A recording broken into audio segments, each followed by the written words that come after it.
General Bondi, welcome.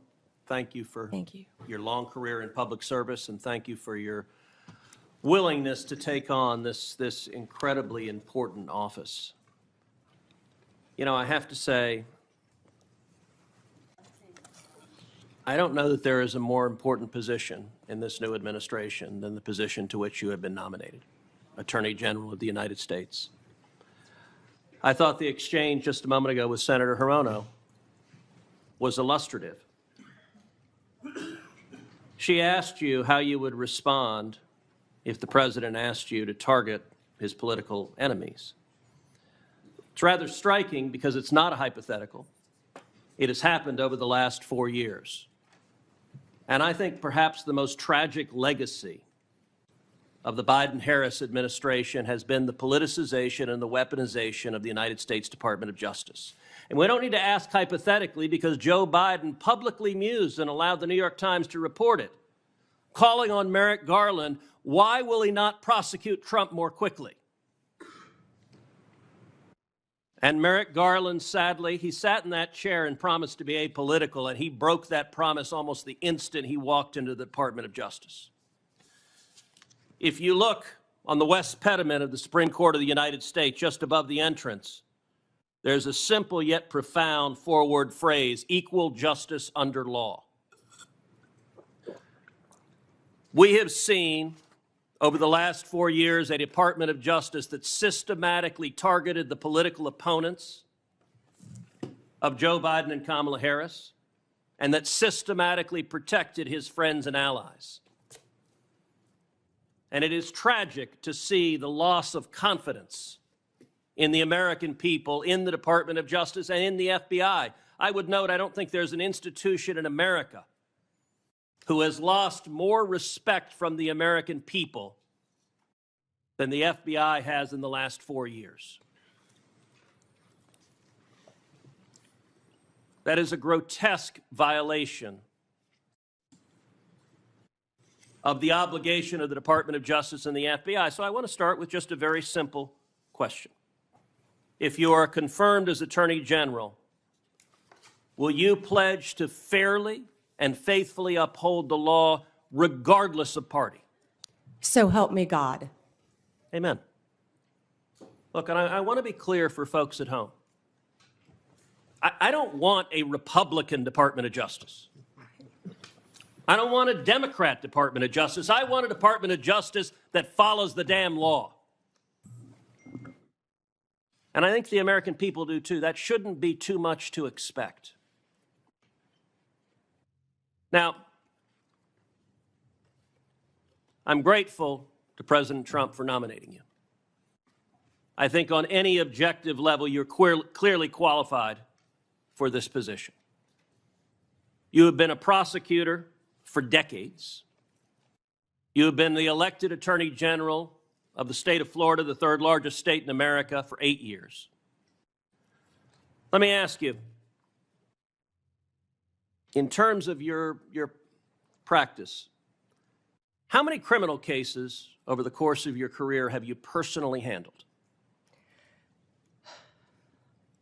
Handled thousands. How many of those were before a jury? Hundreds. I don't want to overstate, but hundreds. I was in a courtroom for many years. I tried 4 when I was an intern, jury trials. I think you had to try at least 20 in misdemeanor before you went to felony. Then you were in court every day, and I was also lead trial attorney for many years trying many cases. So. And how many of those cases would have been before a judge? Oh, hundreds and hundreds as well, but hundreds before a jury, I would assume.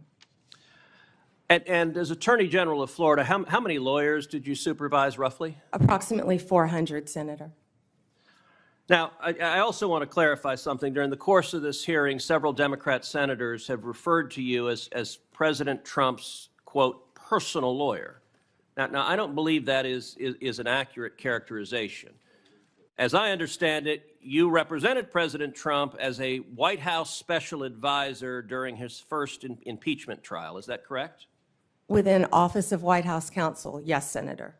And is working within the White House counsel's office different than representing Donald J. Trump individually as his personal lawyer? Absolutely. How's it different? You're working for the government. You're working for the Office of White House Counsel. You're not representing him in his personal capacity. And so you have not represented him in his business affairs, in his personal life, or in any of the criminal trials he has faced? No, Senator.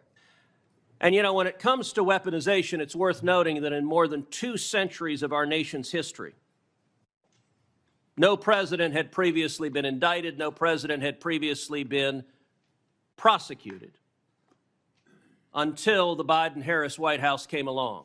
And in the last 4 years, we've seen Donald Trump indicted and prosecuted not once, not twice, not 3 times, but 4 separate times. And 2 assassination attempts, Senator.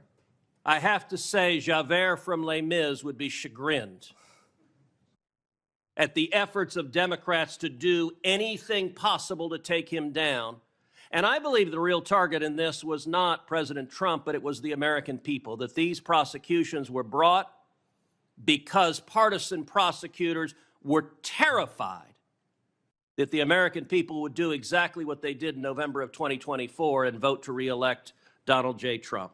By 77.3%. Million Americans, 77.3 million Americans. Will you commit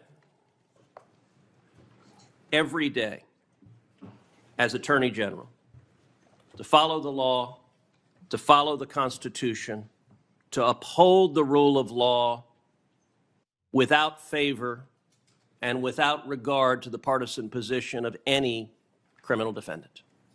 Yes, Senator. That's what we should all expect from an Attorney General. Thank you. We'll now recess for 30-minute lunch break. That means we'll be back. The confirmation of the Attorney General of the United States is arguably the most significant act of the Senate's advice and consent power.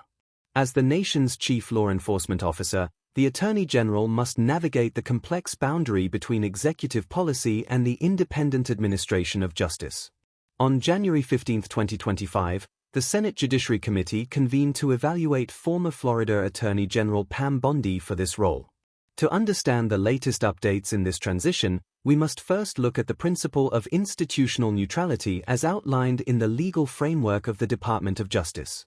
A central theme of this hearing was the restoration of public confidence in the rule of law. Senator Ted Cruz's analysis centered on the 4-word phrase etched above the Supreme Court, equal justice under law. From an educational perspective, this principle dictates that the machinery of the state, specifically the DOJ and the FBI, must operate without regard to the political affiliation of a target. The discourse highlighted a crisis of legitimacy, where a significant portion of the American public perceived the previous administration's prosecutions as weaponization. For the audience, the key takeaway is the independence of the prosecutor.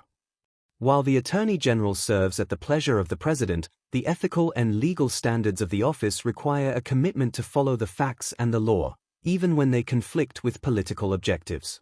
A critical fact-check segment of the hearing involved the professional history of the nominee. There is an essential legal distinction between being a personal lawyer and a White House special advisor.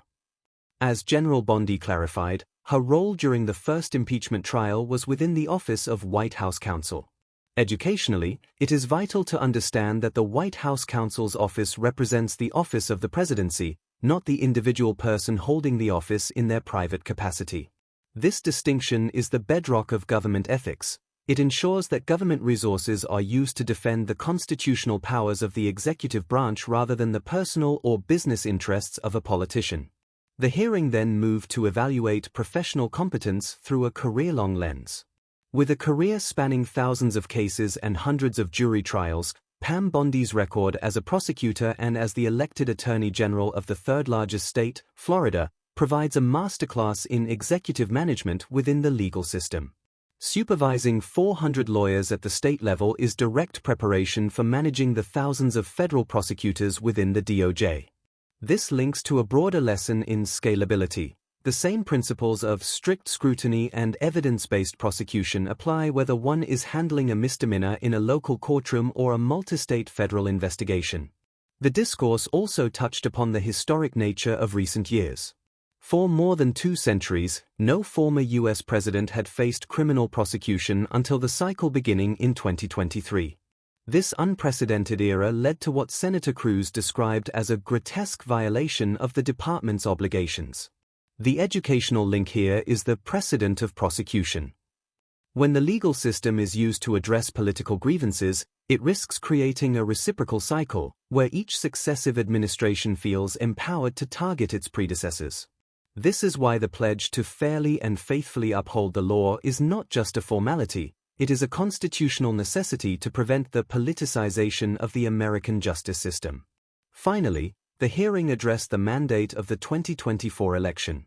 With over 77 million Americans casting their votes, the legislative focus has shifted toward accountability and reform. The DOJ initiatives and the proposed restructuring of the FBI represent a significant portion of the 2025 to 2026 executive agenda. The goal is to move from a partisan department to a department of law. For the student of the world, this hearing teaches us that the Attorney General is the guardian of the Constitution.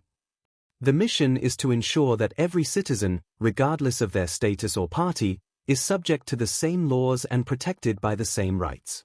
In summary, the January 2025 confirmation hearing of Pam Bondi serves as a pivotal moment in the recalibration of American federal law. Whether it is defining the boundaries of White House counsel or restoring the equal justice standard, every exchange in the committee room is a lesson in the resilience of our democratic institutions. By understanding the link between professional experience, constitutional duty, and the latest updates in judicial reform, we gain a clearer view of the path toward a more transparent and apolitical Department of Justice in the 21st century.